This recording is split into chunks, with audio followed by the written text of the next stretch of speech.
Здравейте, това е темата за оспорване на административни актове по административен ред. Тази процедура може да се реализира както по отношение на законосъобразността, така и по отношение на целесъобразността на акта. Процедурата не е задължителна поначало, не е и предпоставка за оспорване по съдебен ред. Компетентният орган, който разглежда жалбата или протеста, е непосредствено по-горестоящия административен орган, на който е подчинен органа издал оспорения акт. Жалбата, съответно протеста, пък се подава чрез органа издал оспорения акт до непосредствено по-горестоящия административен орган.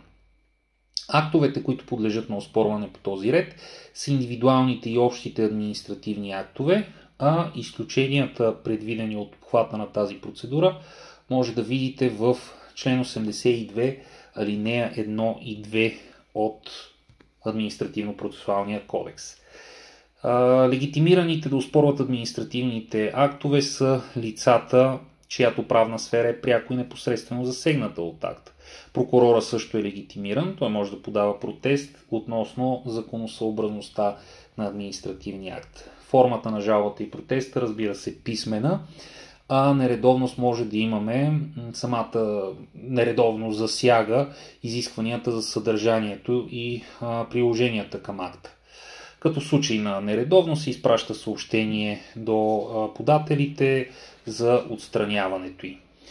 Може да имаме недопустимост на жалбата в случаите, посочени в член 88 от АПК.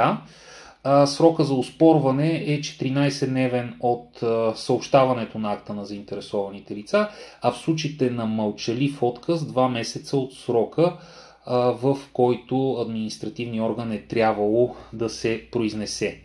Жалбата или протеста имат суспензивен ефект, т.е. до изтичане на сроковете за оспорване акта не се изпълнява, а при подадена жалба или протест до решаване на спора от органа.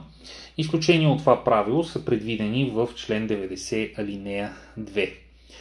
Право на отзив на следващото място трябва да споменем. Автора на акта, чрез който се подава жалбата или протеста, може сам да преразгледа решенията си. Във всички случаи процедурата приключва с мотивирано решение на компетентния орган, в което той обявява оспорения акт за нищожен, отменя го изцяло или отчасти като незаконосъобразен. Това е втората алтернатива. И третата възможност отхвърля жалбата, съответно протеста.